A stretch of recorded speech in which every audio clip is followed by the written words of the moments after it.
Hello, this is Lee Cooper, and this is my case study. A good teacher turns bad for EDL 851. So, problem identification and analysis. I think the biggest problem that we have here is that there's definitely an elephant in the room that's not being addressed, and part of that is Miss Horton is not herself. So that's clear. We know that she's a strong teacher. She has evidence of that. She has evidence of good student data, and has been a solid teacher in the past, but obviously is not being herself currently, and is causing issues for the principal, for the school, and for herself. So there's also parents that are clearly upset. Miss Horton has acted inappropriately in front of a parent, so that is something that has for sure been seen. And the principal does not have insight, so that is also an issue. And Miss Horton is not backing down.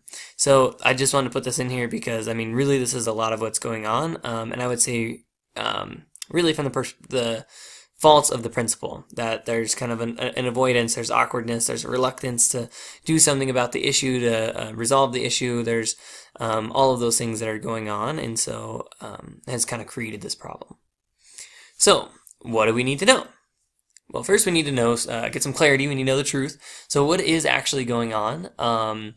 Is the teacher really actually being mean to all these students? It seems likely because there's, plenty of accounts that are supporting that. To what extent is this happening, and how can we kind of get Miss Horton to see what's going on? So that's kind of what we need to know. Can anyone provide accounts, students, teachers, anything like that? And then also, how can we support Miss Horton? I think that's something that you're going to see is like a big focus during this. So, again, it seems like the problem is kind of complacency. Miss Horton is clearly off the path. She was a solid teacher, but now she's having a really hard time. There's a lack of action by the principal. She is a new principal, and she was like, hey, this is going great, and there's not a whole lot happening. And not really understanding that, problems can arise, so we do have to mitigate those issues as much as possible. She has not built relationships with her staff. That's very clear. Even the fact that she wouldn't have kind of had some foresight into that there might be some bad reactions, or and not having kind of a pre-conference with Mrs. Horton before she brought in Mr. Stafford. And then obviously, right, there's the Mr. Stafford conundrum. So somehow we're going to have to solve that issue as well. Okay, so proposed plan of action and strategies for implementation. I think the biggest thing that my action plan would start with is having a conversation with Mrs. Horton.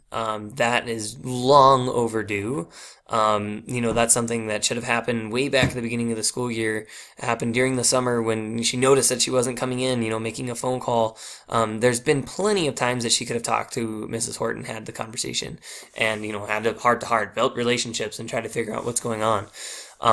So right there, before kind of going into blame and going into hey, this is what you did wrong, and going into all that, take a step back and have that conversation. Try to figure out, try to build that relationship. Try to empathize and try to support. It is clear through the reading that Mrs. Horton is going through a tough time, and we're all human. We all deserve to have those moments of weakness. And so what is it that we can do, though, to show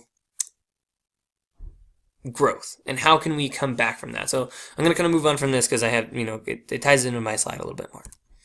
So I think part of it is that, right, we do show empathy, we do understand where she's coming from, and we try to talk, and we try to build the relationships, and we support, but we also ensure accountability. So one thing I would say is seek advice from the superintendent on maybe what to do. That might be a good next step as well. Hey, this happened. I tried to address the issue, and I'm not sure what to do, right? It's a new principal. I'm a new principal, potentially. So trying to think through those things. But I think as far as accountability goes, there is an issue there. There is something that happened. She was very inappropriate with Mr. Stafford. So get Mrs. Horton to apologize is definitely going to be a part of that plan. Now, getting her to apologize, again, is going to take a lot of work. She's clearly this is lies, this is, very defensive and doesn't want to be a part of that. So how can we build relationships? How can we help her to see, kind of that bigger picture? And I think really coming down to it is to collaborate to develop goals. So that's why I want to put this little picture in here. Miss Horton's clearly in a dark place, and how can we help her to see the light again? How can we help her to see that, the vision of the school is the academic and success of students and the well-being of students. How can we get her to see that again, and how can we get her to get back to that mission? So I would say definitely, and collaborating with her, right, to develop those goals and being honest and, so balancing, that's why I put this in here.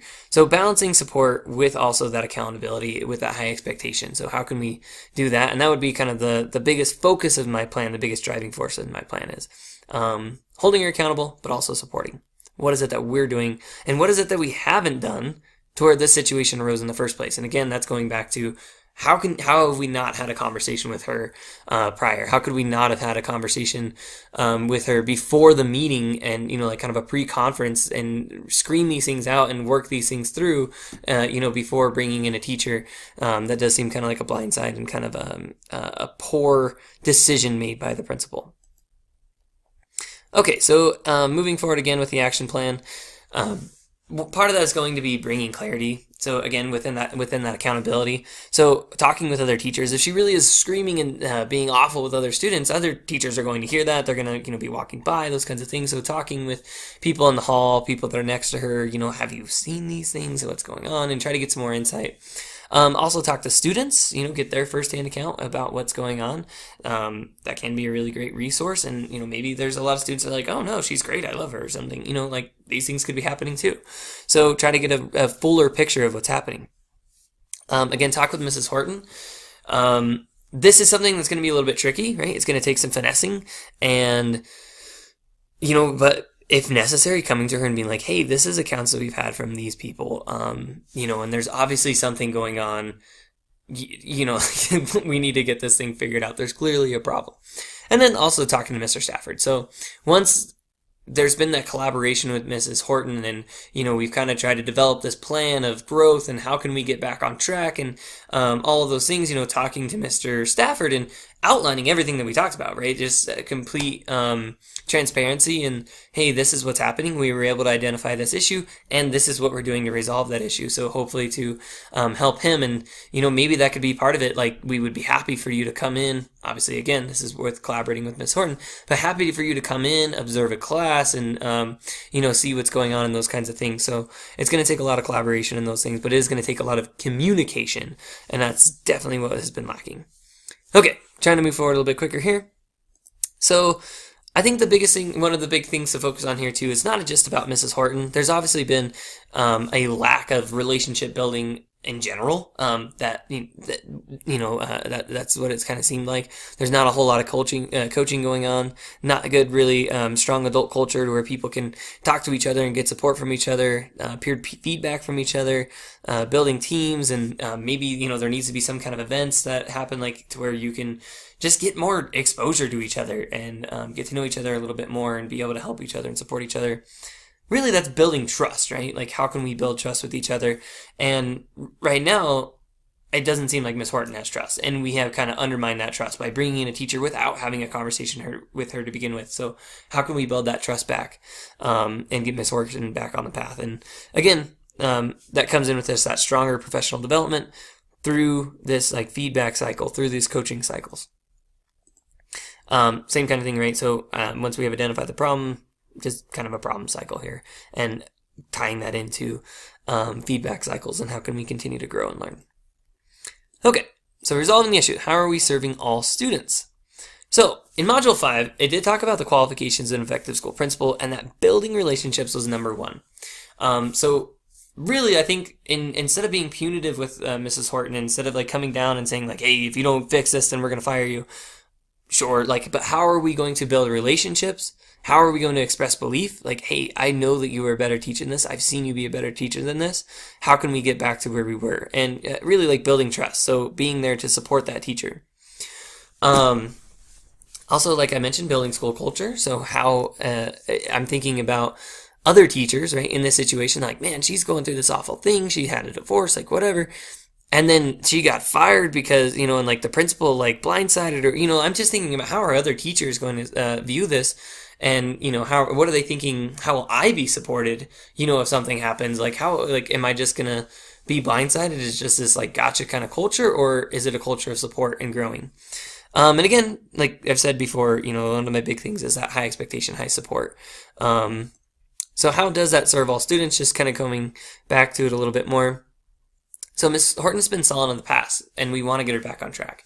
She is a good teacher. We've seen that. Well, at least the school's seen that. We want to get her back to where she is. So I would think, that would be better, right? Getting her back on track instead of trying to deal with getting, a long-term sub, getting a new teacher, possibly, a teacher that, like, who's hiring somebody in the middle of a school year. That would seem to be worse than just trying to get Miss Horton back on track, who we've known to be a good teacher.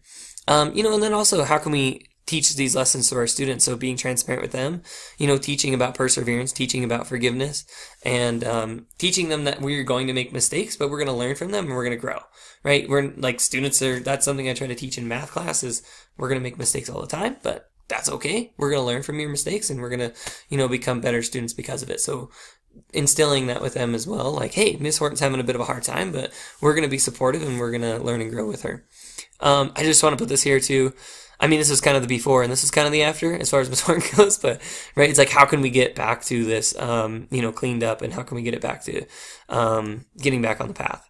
And again, how are we overcoming obstacles and teaching students how to overcome obstacles? Okay, so feelings and unresolved problems. So my opinions of the case. Through this, I was thinking about John Steinbeck's East of Eden and the quote, I guess the word Tim shall, so thou mayest, and just kind of thinking about, obviously Miss Horton has kind of let this kind of badness rule over her and let this let herself go down this bad path, into the dark side, as you will, from maybe like a Star Wars reference. So how can we get her to understand that it's a choice and get her back onto the path? And that takes a lot of support and it takes a lot of goal setting and those kinds of things. So those are some of the things I was thinking about. I'm also thinking about grace and truth. So, just from a Christian perspective, it's like, how can we show grace and forgiveness, but how can we also, couple that with truth? There is, she does need to be held accountable, but also, we're not all perfect and, we do deserve that grace. And then lastly, I was also thinking about ownership. So just kind of my leadership philosophy centers around ownership. And I think that as a principal in this situation, there's a lot that you could have done to mitigate this problem. And there's a lot that you can do to ensure that these problems don't happen in the future. Okay, any unresolved issues? I think the biggest thing that's going to be, as far as like my plan, the contingencies are, will Miss Horton be receptive? Her life is in chaos. Is it going to be like a wounded animal that you're trying to help, and then, just you get the brunt of that too? So how is it that we can approach that in an appropriate way, in a way that, portrays caring and growth, and that isn't going to just solicit more defensiveness from Mrs. Horton? So there's obviously that could be in play, and maybe that there will need to be stronger reprimands. If that is the case, that she's unwilling to grow, she's unwilling to be receptive to that help, there is the possibility that, hey, maybe we do need to move forward with a removal or something like that, which is obviously, I think that's kind of the last case scenario. I don't think we definitely don't want to be thinking that right off the bat. How can we keep this as simple as possible to start? And then otherwise too, right, how, there was the issue with Mr. Stafford. Is he going to be receptive of it? And, that's a problem that I think you just have to work as you go along. And, if he's really not receptive, that's in, okay, sure. Then we move his daughter out of the class, for that specific reason, for that specific incident, but not, setting the precedent that all students can move out of the class and those kinds of things. Okay. So serving all students through effective coaching. So again, how are we serving all students, and especially their academic success? I'm been a part of schools where retaining good teachers is difficult.